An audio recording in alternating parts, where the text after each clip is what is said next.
हे एक आपल्याला माणुसकीची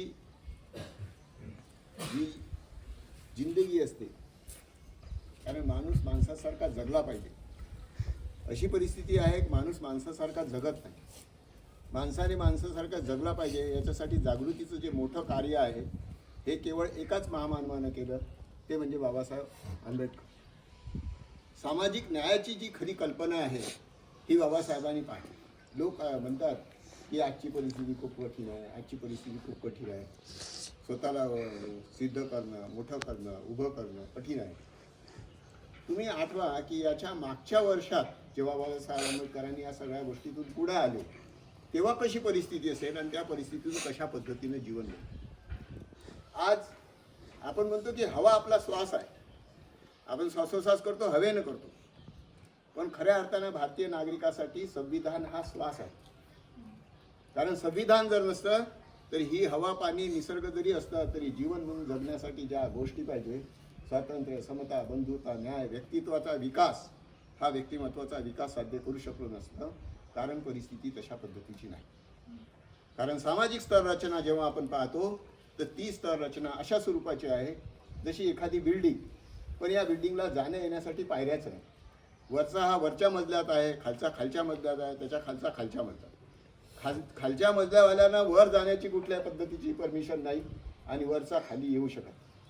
म्हणजे किती नालायक व्यक्ती असेल पण तो विशिष्ट याच्यात जन्माला आला म्हणून तो श्रेष्ठ, आणि किती चांगला व्यक्ती असेल, गुणाने सिद्ध असा व्यक्ती असेल तरी त्याला व्यक्तिमत्वाच्या विकासाची संधी नव्हती. अशा परिस्थितीमध्ये बाबासाहेबांनी ही तरतूद केवळ अशी सांगितली असं नाही. बाबासाहेबाचा एक चांगलं पुस्तक आहे व्यक्तिमत्वाच्या विकासासाठी. आपण जेव्हा वाचतो तर बुद्धाच्या तत्वज्ञानाच्या संदर्भात त्यांनी दिलेलं आहे, वेगवेगळे नियम सांगितलेले आहेत. ते जर पाहिलं तर आपल्याला आपलं जीवन कसं जगायचं याचे पूर्ण मार्ग मिळतात. तर बाबासाहेबांनी मसुदा समितीचे अध्यक्ष असताना घटनेच्या प्रत्येक गोष्टीमध्ये सामान्य माणसाचा कसा विकास होईल, सर्वांगीण विकास कसा होईल यासाठी योग्य अशा पद्धतीच्या तरतुदी केल्या. म्हणजे आजही कोणाचंही सरकार आलं किंवा कुठलाही व्यक्ती आला, कुठली हुकुमशाही घेऊन आला तरी भारतीय संविधानाचं बेसिक स्ट्रक्चर जे आहे, ज्याला मूलभूत ढाचा असं म्हटलं जाते संविधानाचा, हा संविधानाचा ढाचा कोणालाही बदलता येत नाही. त्याच्यामुळे ही जी काही ओरड होते का संविधान बदल शक्य नाही. तरतुदीचा लाभ घेऊ शकते, तरतुदीमध्ये लूप होल्स काढू शकतात. तरी बाबासाहेबांनी म्हटलं होतं की ही घटना मी सक्षम स्वरूपाची बनवली आहे, पण हे राबविणारे हात कसे आहेत यावर या घटनेचं यशस्वीता अवलंबून आहे. त्याच्यामुळे या सगळ्या बाबी आहे, पण याच्यासाठी आपल्याला जे काही मिळालेला काही अधिकार आहे, जसं व्यक्ती असतो, या व्यक्तीला जेव्हा आपल्याला काही अधिकार मिळतात तशाच काही जबाबदाऱ्या सुद्धा असतात. जर आपण आपल्या जबाबदाऱ्या एक नागरिक या दृष्टीने जर व्यवस्थित पार पाडल्या तर निश्चितच आपल्याला आपल्या अधिकाराचा लाभ घेता येईल. जसं बाबासाहेबांनी आपल्याला मताचा अधिकार दिला, आणि हा अधिकार देत असताना जसं अनेक मोठ्या मोठ्या देशामध्ये, जसं तुम्ही इंग्लंडचा अभ्यास करा, तिथे महिलांना आपला मताच्या अधिकारासाठी भांडावं लागलं, मोर्चे काढावं लागले, हक्क मागावा लागला. आपल्या देशामध्ये मतदानाच्या हक्कासाठी कोणाला भांडावं लागलं नाही. 18 वर्षे वय पूर्ण झालं, नोंदणी केली तर त्याला मताचा अधिकार मिळाला.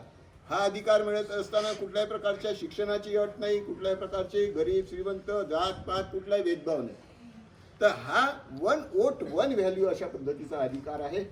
या अधिकाराचा वापर जर लोकांनी प्रॉपररित्या केला तर निश्चितच एक चांगल्या पद्धतीची सक्षम स्वरूपाची लोकशाही जी बाबासाहेबांना अपेक्षित होती ही निश्चित होईल. या निमित्ताने मी एवढंच सांगेन की केवळ पुण्यतिथी साजरी करून काम चालत नाही, तर त्यांचे जे विचार आहे हे विचार आपण अंगीकारले पाहिजे, त्या विचारावर आपण चाललो पाहिजे. फूल नाही फुलाची पाकळी जरी आपण या पद्धतीने सिद्ध केली तर आजचा हा कार्यक्रम यशस्वी होईल असं वाटते.